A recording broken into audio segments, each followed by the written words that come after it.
নতুন রিন, যার প্রোসিএস টেকনোলজি গভীর থেকে পরিষ্কার করে আর ধরে রাখে কাপড়ের নতুনের মতো উজ্জ্বলতা। আমাকে যা খুশি বলেন, কোনো অসুবিধা নাই। অপমান করেন, আঙ্গুল তুলে বলেন, আমি কিচ্ছুতে কিছু মনে করব না। কিন্তু যখন আপনি আমার পরিবার নিয়ে কিছু বলবেন, মাইন্ড ইট। যে ভালো মানুষ তুমি, এই যে দেখো তোমার সৎ বাবা সম্পর্কে তুমি কতগুলা ভালো কথা বললা। সবচেয়ে ভালো মানুষ তুমি, এটা মানতেই হবে। দেখো তো, তোমার সৎ বাবাকে নিয়ে তুমি কত সুন্দর কথা বলো, যা ইচ্ছা বলো, অপমান করো, আঙুল তুলে কথা বলো, কোনো আপত্তি নেই। এসব কিছুতেই আমি কিছু মনে করব না।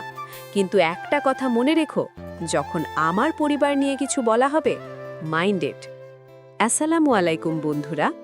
আমাদের এই জনপ্রিয় গল্প নাটকের ২৫ নম্বর পর্বটি দেখার পর নিশ্চয়ই আপনাদের মনে একটা বড় প্রশ্ন ঘুরপাক খাচ্ছে, আগামী ২৬ নম্বর পর্বে ঠিক কী হতে চলেছে, আর সায়রা ও ফাহাদের এই তীব্র দ্বন্দ্বের শেষ কোথায় গিয়ে দাঁড়াবে। আজকের ভিডিওতে আমরা ২৬ নম্বর পর্বকে ঘিরে থাকা সব রহস্য ও সম্ভাব্য ঘটনার বিশ্লেষণ করব। তাই এক মুহূর্ত মিস না করে ভিডিওটি শেষ পর্যন্ত দেখুন। বন্ধুরা, ২৫ নম্বর পর্বে আমরা স্পষ্টভাবে দেখেছি ফাহাদ আর সায়রার সম্পর্কের দূরত্ব কতটা বেড়ে গেছে। সামিরের দেওয়া উপহারকে ঘিরে ফাহাদের অবহেলা এবং সায়রার সেই তীক্ষ্ণ দাঁত ভাঙা জবাব সব মিলিয়ে ইঙ্গিত দিচ্ছে যে তাদের সংসারে আসছে বড় কোনো ঝড়। আগামী ২৬ নম্বর পর্বে আমরা হয়তো দেখতে পাব সায়রা আর ঘরে বসে থাকবে না, বরং ফাহাদের সেই রহস্যময় অফিস জীবনের গভীরে ঢুকে পড়ার চেষ্টা করবে সে। বিশেষ করে এক্সিকিউটিভ মীরার সঙ্গে ফাহাদের গোপন ফোনালাপ কিংবা দুবাই ভিলার কোনো গুরুত্বপূর্ণ নথি, এসব কি সায়রার হাতে চলে আসবে? যদি সায়রা কোনো অকাট্য প্রমাণ পেয়ে যায়, তাহলে ২৬ নম্বর পর্বেই ফাহাদের সাজানো এই ভদ্র মানুষের মুখোশ সবার সামনে খুলে যেতে পারে।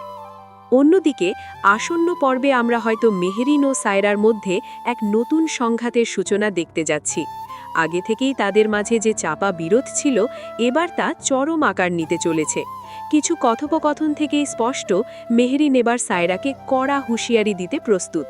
যদি সায়রা মেহেরিনের পরিবারের কোনো বিষয় নিয়ে নাক গলায় অথবা ফাহাদের সঙ্গে ব্যক্তিগত ঝগড়ার মাঝে মেহেরিনের পরিবারকে টেনে আনে, তাহলে মেহেরিন সেটা একেবারেই মেনে নেবে না।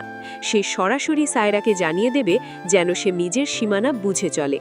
এই দীর্ঘদিনের পুরনো বিরোধ কি ২৬ নম্বর পর্বে ভয়ঙ্কর রূপ নেবে? সায়রা কি মেহেরিনের এই হুঁশিয়ারি মেনে নিয়ে চুপ করে যাবে, নাকি সে আরও বড় কোনো অশান্তির সূচনা করবে? সেটাই এখন সবচেয়ে বড় প্রশ্ন। বন্ধুরা, আপনাদের কি মনে হয়, মেহেরিন কি সত্যিই সায়রাকে থামিয়ে দিতে পারবে, নাকি সায়রা ফাহাদের প্রতি জমে থাকা রাগের ঝাল মেহেরিনের পরিবারের ওপর ঝাড়ছে? আপনাদের মূল্যবান মতামত অবশ্যই কমেন্টে জানাবেন। আর প্রতিটি পর্বের এমন নিখুঁত বিশ্লেষণ ও সঠিক আপডেট সবার আগে পেতে এখনই আমাদের চ্যানেলটি সাবস্ক্রাইব করে রাখুন। দেখা হবে নতুন ভিডিওতে। ধন্যবাদ।